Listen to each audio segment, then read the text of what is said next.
Sveiki visi.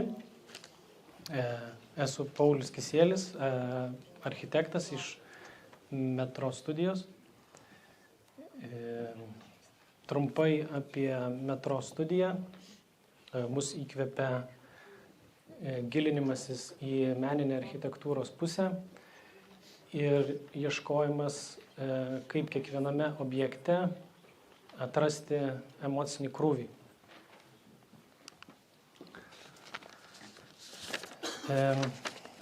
Papasakoti apie emocijos kūrimą pradėsiu nuo Anykščiuose sukurtos teritorijos konversijos. Atsiprašau.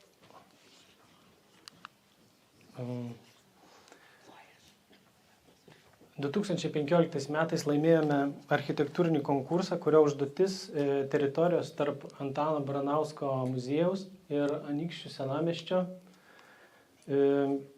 teritorijos regeneracija. Tai svarbi vieta Anykščių miestui dėl Baranausko muziejaus prieigų, reprezentacinės reikšmės atvykstant iš Vilniaus kaip miesto vartai ir autobusų stoties. Tačiau pamatėme šią teritoriją ne tik kaip erdvę, kuri turėtų sukurti ryšį tarp Antano Baranausko muziejaus ir senamiesčio, bet ir galimybę tapti miesto ženklu.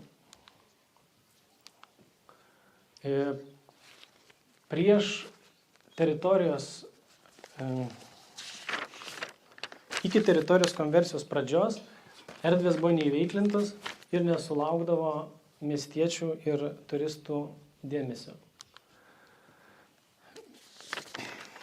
Ši teritorija būsima vieša erdvė apjungia Anykščių miesto infocentrą, atvykstančių miesto infocentrą, atvykstančių miestiečių parkingą, amatininkų turgelį, saugotinus objektus ir Šventosios upės krantinę. Antano Baranausko reikšmė Anykščiams įkvėpė sukurti ažūrišką instaliaciją lyg metaforą jo kūrybai ir Anykščių miesto vertybėms, naudojant mažosios architektūros elementus tokius kaip šviestuvai ir kalvelės.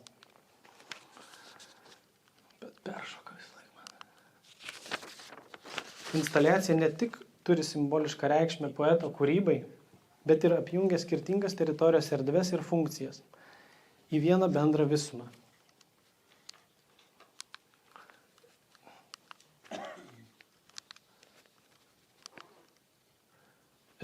Taip pat šiais sprendiniais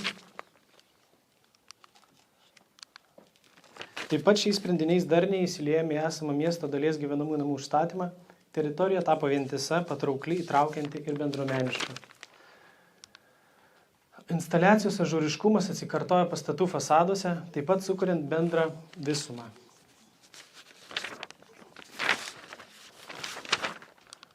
Tai matome visoje teritorijoje, sukurtoje architektūroje, besikartojančiuose fasaduose.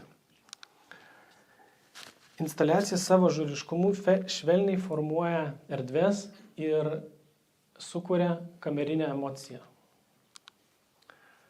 Bendra projekto idėja taip pat matome, kad nekonkuruoja su esamų gyvenamųjų namų užstatymo masteliu.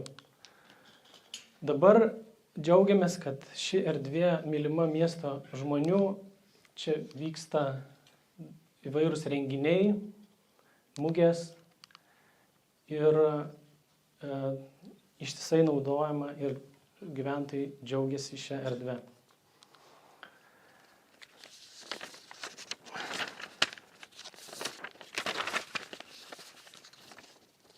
Nesvarbu, ką projektuojame, ar viešą erdvę, ar gyvenamųjų namų kvartalą, naudojame tokius pačius kūrybos principus. Todėl pratęsiu šią temą, kalbėdamas apie kitą mūsų projektą. Buvome pakviesti į daugiabučių gyvenamųjų namų konkursą Burbiškių slėnyje. Ypatinga vieta Vilniaus mieste – slėnis miške. Nuvykę supratome, jog teritorijos esmė ir vertybė yra visa supanti gamta ir jos santykis su žmogumi. Išsikėlėme savo užduotį, kad sprendiniais turime pabrėžti esamą slėnio emociją. Ir tai pavyko padaryti, projektuojant pastatus siauraisiais fasadais atsuktus į mišką. Tokiu būdu sukūrėme vidinės erdvės prašviečiamumą ir būnant vidinėje kvartalo erdvėje visuomet jaučiamas ir matomas medžių kamienų ritmas. Ažūriški atkartojantis medžių ritmo fasadai sustiprina kuriamą slėnio emociją, kuri jaučiama iš suplanuotų butų erdvių, kurių patalpos stikliniais fasadais taip pat atsuktos į mišką.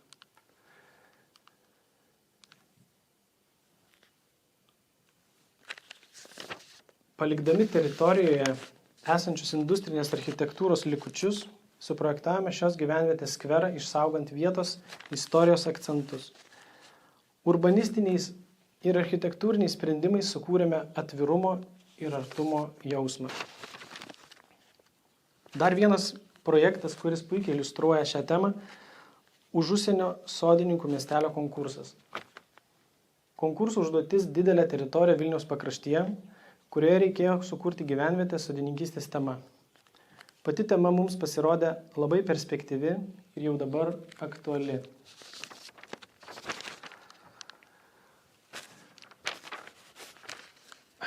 Pamatėme poreikį ieškoti daug skirtingų ateities būsto scenarijų.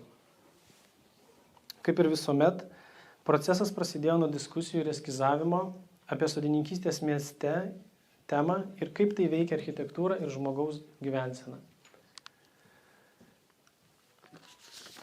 Sodininkystės miestelio tema vystėsi dviem kryptimis – per privačias ir viešas erdves. Privačios erdvės kvartalų kiemai savo sodininkystės idėją formavo atitinkamą pastatų ir vidinių kiemų architektūrą. Viešosios erdvės apjungiamos į vieną bendrą miško sodo idėją. Tai viena bendra sistema, kurioje persipina esami ir sodinami augalai, bendra lietaus vandens sistema ir mažoji architektūra. Tačiau tai ne tik ekosistema, bet ir darnaus gyvenimo principai, kai žmogaus santykis su gamta neišvengiamai formuoja kasdienius įpročius ir sveiką gyvenimo būdą. Kompostavimas, lietaus vandens surinkimas, derliaus mainai ir tuo pačiu edukacija. Ši tema skatina ieškoti ją atitinkančios architektūros. Terasos, balkonai, pergolės formuoja dinamiškus pastatų tūrius, kas leidžia kiekvienam butui savo terasoje ar balkone gauti užtektinai saulės ir dalyvauti sodininkystės idėjoje. Kiekvienas skirtingas kvartalo dizainas atsispindi šalia esančioje viešoje erdvėje, perkeliant dizaino elementus. Kaip pavyzdžiui pastato struktūriniai elementai, atsikartojantis kaip turgaus paviljonai miesto aikštėje, skirtingi dizainai persipina su viešųjų erdvių miško sodo idėja ir kuria įtraukiančią ir bendruomenišką aplinką. Kvartalo viduje sodininkystės tema nuo žemės užkyla į kiekvieną balkoną ar terasą. Želdiniais ir augalais kuriamas privatumas. Individualių namų teritorijoje taip pat sodininkystės tema nėra pamiršta, tačiau apie ją neišsiplėsim. Žmogaus noras būti arčiau gamtos niekur nedings, o plečiantis miestams tik stiprės. Miško sodo idėja tai ateities būsto vizija, kur žmogaus ir gamtos santykis formuoja architektūrą ir gyvenimo būdą. Tokia aplinka kuria ramybės ir saugumo jausmą. Ar kuriant gyvenamųjų namų kvartalus ar viešasis erdves, paprastais sprendimais galime sukurti stiprias emocijas. Gerų pavyzdžių gali būti paskutinė metro studijos realizacija Kauno Dainų slėnis. 2017 metais laimėjome konkursą ir žinojome, kad mūsų laukia Ąžuolyno parko saugomi 100-mečiai ąžuolai, šikšnosparnių buveinės ir kiti vabalai. Todėl intervencija į esamą situaciją turėjo būti minimali. Itin didelis dėmesys buvo skiriamas medžių išsaugojimui ir šviesos elementams, kurie turėjo būti saikingi dėl ramaus šikšnosparnių gyvenimo. Labiausiai šis slėnis siejamas su dainų švente, kuri ir atvedė prie tautiškumą būdinančios šviesos idėjos. Planinė struktūra diktavo spindulių raštą, kuris papildo kūrimą aikštės tautiškumo simboliką. Bet šį objektą matėme ne tik kaip slėnį renginiams, bet ir kaip viešą erdvę skirtą kasdieniam žmonių buvimui, kuri nepalieka abejingo ir užpildo tautiškumo jausmu.